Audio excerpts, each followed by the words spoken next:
good evening. You're watching Express News with me, Nancy Kohli. Let's take a look at the top stories of the day.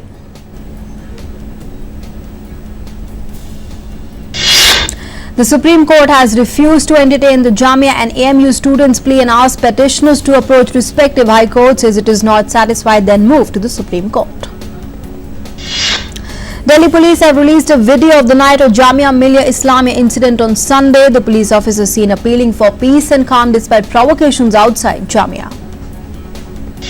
Addressing the media on Jamia Millia Islamia incident that took place on 15th December, the DCP of Southeast Delhi, Chinmay Biswal, said that 10 people have been arrested till now. 3 of them have criminal background. He also cleared that no students have been arrested by the police. Additional DCP Southeast Kumar Ganesh has given an eyewitness account of what happened at Jamia, saying that the entire incident seems to be a conspiracy. He said stone pelting and attacks thereafter do not happen on the spot. He also said that some protesters were carrying wet blankets and putting them on tear gas shells to minimize their impact. Delhi Saket Court has remanded all the 6 accused in the violence that broke out in Jamia Millia Islamia University on Sunday to 14-day judicial custody. In Northeast Delhi's Jafrabad, violent protest has broken out against Citizenship Amendment Act. The protesters pelted stones at the Delhi police personnel and vandalized vehicles. The police resorted to using tear gas shells to disperse protesters. Security beefed up in the area. Protesting over the Citizenship Amendment Act, the SDPI and allied organizations have been observing strikes across Kerala today. Police security has been tightened across the state in view of the strike. However, no untoward incident has been reported from anywhere. Meanwhile, according to Home Ministry sources, there was no bullet fired by police during violent protests against the amended Citizenship Act at the Jamia Millia University on Sunday. The officials also said that 10 persons with criminal background have been detained and Delhi police will soon present evidence against them. Union Home Minister Amit Shah has said that the foundation of Bharat Vandana Park at Dwarka in Delhi today. Home Minister accused the opposition parties of misleading the country on Citizenship Amendment Act. He also appealed to students to go through the provisions of the Act before coming to any conclusion. Union Minister of Law and Justice Ravi Shankar Prasad has attacked the opposition parties for their views on Citizenship Amendment Act and called to the parties to maintain communal harmony. He defended the Act, saying that it does not discriminate against any minority community. Appealing to students protesting against Citizenship Amendment Act, Union Minister Mukhtar Abbas Naqvi said students have the right to protest but should not believe in rumours spread by the opposition parties for their own benefit. Union Minister and BJP leader Babul Supriyo has slammed West Bengal Chief Minister Mamata Banerjee, saying she has lost all moral right to remain in power, while adding the Citizenship Amendment Act is the need of the hour for the state. Curfew has been completely withdrawn in Assam from today morning. Law and order situation is under control. The state government has also launched helpline numbers. Broadband internet connection in the entire state has been restored from today onwards. A high-level inquiry to probe the recent violence in Assam. Assam DGP BJ Mahanta said 136 cases have been registered in the state so far and 190 persons arrested for the alleged involvement in the violence during the protest. Campaigning in Jharkhand for the 5th and final phase is gaining momentum. Prime Minister Modi addressed an election rally in Sahibganj today. The 5th and final phase of Jharkhand elections will take place on 20th of this month. That will see 16 seats go to polls and the counting will take place on 23rd December. Prime Minister Modi paid tribute at the Sidhu Kanhu Murmu and Chand Bhairav statues at Berhat district before addressing a public rally in Jharkhand Sahibganj. Prime Minister Modi also paid tribute to the old statue Sidhu Kanhu in the area. While addressing an election rally in Jharkhand, Prime Minister Modi has appealed to students protesting against Citizenship Amendment Act to understand their own importance and the significance of the educational institutions. He also urged students to understand the motive of the opposition parties behind the protest. President Ramnath Kovind has presented the Visitors Awards 2019 at Rashtrapati Bhavan during the Conference of Heads of Higher Education Institutions. Subsequent to the conferment of Visitors Awards, the conference witnessed the presentation on issues such as promotion of research, innovation and entrepreneurship, industry, academia, linkages. Union Finance Minister Nirmala Sitharaman has held third pre-budget consultations with the stakeholders from industry, services and trade. The meeting was held to prepare a base for the forthcoming Union Budget 2020-21. Union Communications Minister Ravi Shankar Prasad has rolled out the National Broadband Mission. While launching the mission, the minister expressed hope that this mission will push India's economy to $5 trillion economy. He also said the government is focusing on developing 1 lakh villages as digital villages. Supreme Court has adjourned hearing a review plea filed by one of the 4 men convicted in Delhi's Nirbhaya case. The hearing will now take place tomorrow after the CJI recused himself from hearing the plea of convict Akshay Kumar Singh to review the 2017 Apex Court judgment upholding his death penalty in the case. Present Vice Chief of the Army, Lieutenant General Manoj Mukund Narawane, will be the next Chief of the Army Staff, helming the 1.3 million strong force. In his 37 years of service, Lieutenant General Narawane has served numerous appointments in peace, field and highly active counter-insurgency environments in Jammu and Kashmir and the Northeast. Once again, Pakistan violated ceasefire in Gurez sector of Bandipora and Naushera sector in Kashmir. The armed forces retaliated befittingly. On Monday, Pakistan initiated unprovoked ceasefire violation by firing small arms and shelling with the mortars along the LOC. Havaldar Chogle Jyotiba Ganpati was martyred in the ceasefire. In response to a query on the kidnapping of 20 Indian crew aboard Mount Duke on 15 December in the West African waters, the ministry's official spokesperson Ravish Kumar said that the government is concerned about the safety of hostages and assured that their mission in Abuja has taken up the matter with Nigerian authorities. Aiming to turn Poshan Abhiyan into a mass movement for testing India symposium has organized in the Delhi on Tuesday. Addressing the gathering, the Additional Secretary Women and Child Development Ministry Ajay Tirke pointed out how the Bharatiya Poshan Krishi Kosh project will help in making Indian nutrition secure.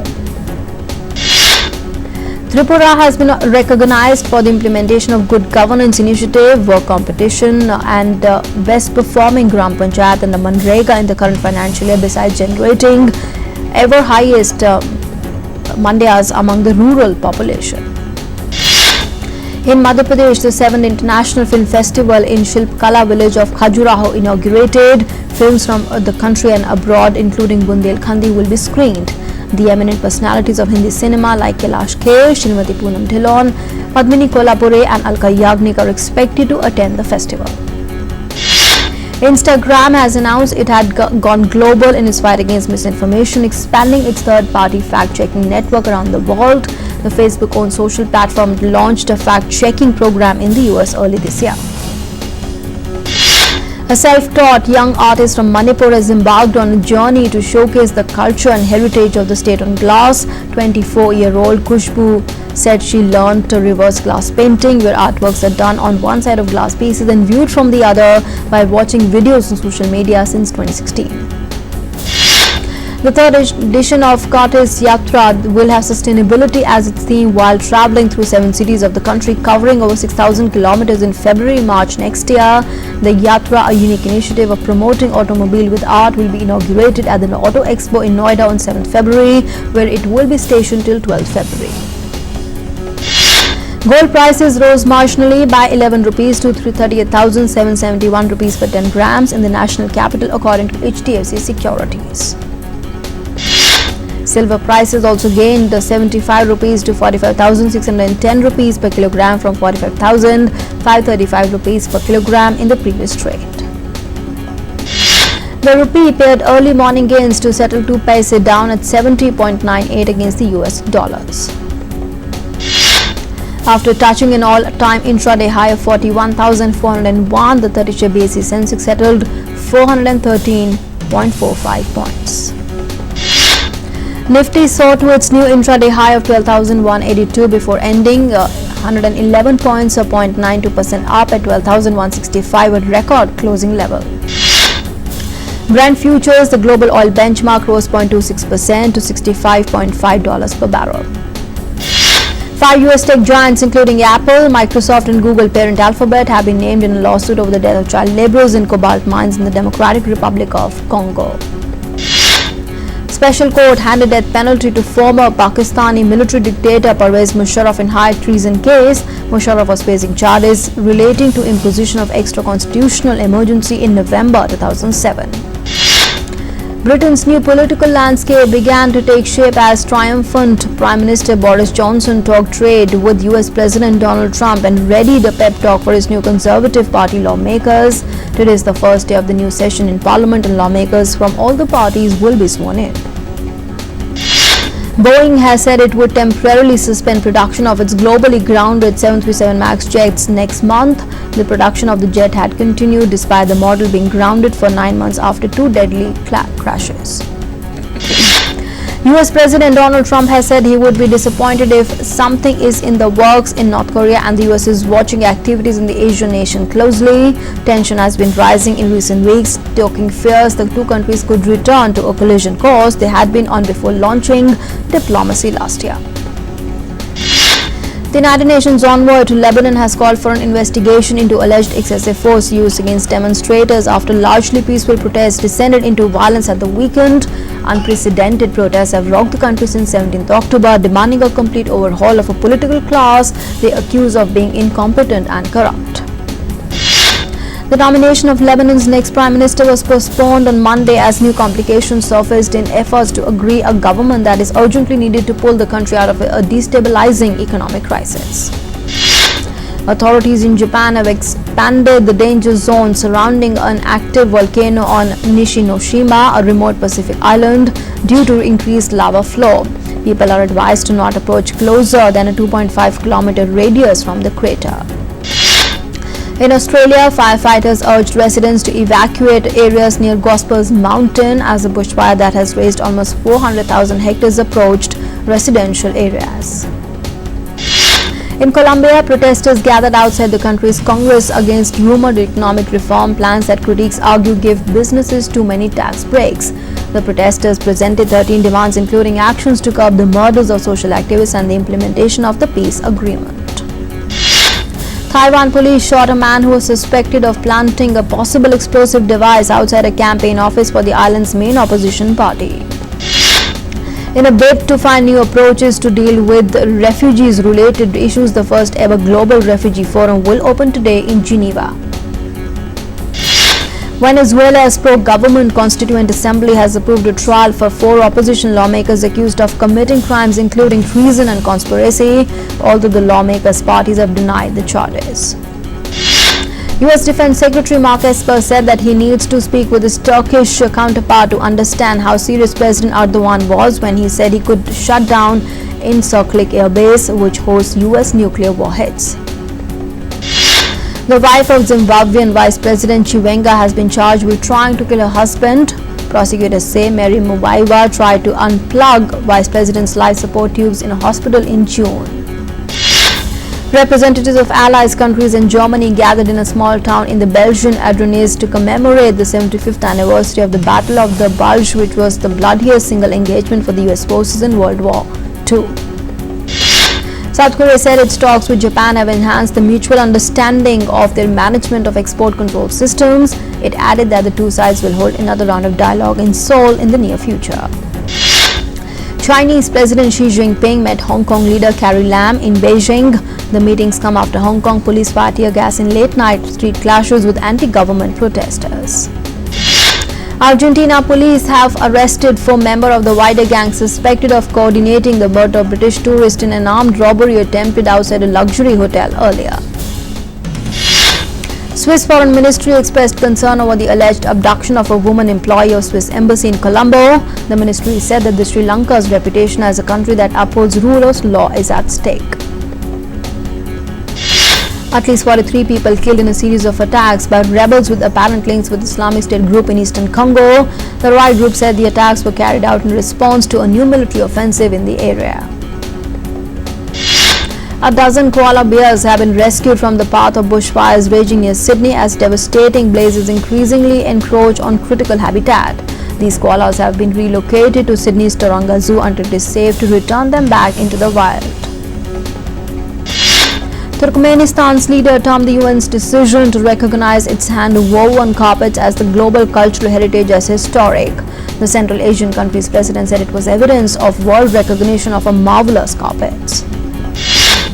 Cash-strapped carrier Hong Kong Airlines has had 7 idle planes impounded at the city's airport after it failed to make payments. The airport's authority announced the seized planes under an ordinance that addresses overdue charges. Thousands of Thai fishermen hold a rally outside the Ministry of Agriculture and Cooperatives presenting an 11-point demand to the government. The protest is held in the region against stringent regulations that affect their livelihood. Events from 20,000 years ago or more, such as ancient climate and human events, are still impacting the diversity and distribution of mammals worldwide, according to a first-of-its-kind study published in the journal, which offers insights into how similar factors may impact species in the remainder of the century. A SpaceX Falcon 9 rocket blasted off from Florida, launching a satellite into orbit to provide communications in the Asia-Pacific region. In the search for life outside Earth, scientists have stumbled upon valuable information. Not all the planets that lie in the habitable zone of stars will be able to maintain hospitable conditions for life. The researchers from New York University in the US noted that an exoplanet that is too close to its host star is highly sensitive to flares or radiation bursts from the star. This, they said, can disrupt habitable conditions unless the exoplanet has significant atmospheric or magnetic shielding. Shattered remnants from the volcano that generated a devastating tsunami in Indonesia a year ago have been pictured on the seafloor for the first time. Scientists used sonar equipment to image the giant chunks of rock that slid into the ocean. In a first, researchers, including one of Indian origin, have reprogrammed the human body's fat cells into those similar to the heart's pacemaker cells, which control heartbeat by creating rhythmic electrical impulses, an advance that may lead to new therapies for cardiac failure. The study published in the Journal of Molecular and Cellular Cardiology. Mysterious rings of DNA known as extrachromosomal circular DNA may contribute to cancer development in children, according to a study published in the journal Nature Genetics. People who catch either influenza or a common cold causing rhinovirus are less likely to be infected by the other pathogen, according to a study published in the journal, which sheds light on how different viruses co-infecting a patient may interact. About 850 Indian peacekeepers serving in South Sudan have been awarded prestigious UN medal for their service and contribution to building peace in the strife-torn nation and supporting the local communities. Maple leaves at Fuluang Wildlife Sanctuary in Thailand turned into ruby red to welcome visitors. It's a rare scene of falling maple leaves that the region has to offer during the winters. Macau, to observe its 20th anniversary of Macau's return to the motherland that falls on 20th December, students sang 3 patriotic songs to express their best wishes for the country and the city on the occasion. Financial constraints have forced Cricket Ireland to rework its team's future tours program for 2020, converting a test against Bangladesh into a T20 while scrapping the 5-match home T20 series against Afghanistan. Ireland were awarded test status in June 2017 alongside Afghanistan. Stating that there would be zero tolerance against any kind of racism, the All India Football Federation had referred a complaint of an alleged racist remark made by a Saudi Arabian referee to the disciplinary committee. Saudi Arabia's sports chief said the controversial 2020 Dakar rally, to be hosted by the country for the first time, will help showcase the austere kingdom's tourism potential. The organizers of the 12-day marathon through the Arabian desert, which starts on 5th January, have admitted that they have qualms about bringing one of motor racing's most grueling adventure rallies to the Gulf Kingdom. Rafael Nadal finished the season on top of the world to give the men's rankings a familiar look. The Spanish world number 1 and Novak Djokovic won 2 Grand Slams each in 2019, holding Father Time and their young rivals at bay for another year. In women's tennis, a new crop of women is showing the old guard can be overthrown. Ashley Barty and teenager Bianca Andreescu were 2 new faces on the list of women's major winners as familiar names slipped from the view. Informed batsman Manus earned a maiden call-up to the Australian ODI squad for the 3-match series against India next month, following a prolific year in Test cricket. Australia's cricket selectors gave veteran paceman Peter Siddle a career lifeline, calling him up to the 13-man squad for the second Test against New Zealand in Melbourne. Vasco da Gama have appointed Abel Braga as the new head coach less than a week after the departure of former Brazilian Real Madrid boss Wanderlei Luxemburgo. Tiger Woods completed one of sport's greatest ever comebacks by winning his 15th major title at the Masters in April before ending the year as a winning President's Cup captain. Uncapped paceman Kyle Jamieson was drafted into New Zealand Test squad after injury sidelined Lockie Ferguson for the rest of the Test series against Australia. South African captain Faf du Plessis said that talks had begun aimed at getting star batsman AB de Villiers back into international cricket ahead of the T20 World Cup in Australia in October next year. Japan's 2011 Women's World Cup winning team will kick off the 2020 Tokyo Olympic torch relay in Fukushima. Organizers said that the Olympic flame would begin the Japan leg of its journey on 26th of March. USA ouchie, a blind skateboarder takes a deep breath as he uses his cane to feel out the edge of the 3-meter-high ramp, shuffles to the edge and then drops it.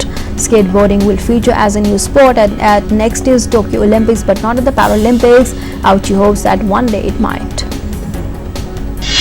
Liverpool trained in blustery conditions in Doha ahead of their FIFA Club World Cup semi-final against Monterrey on Wednesday.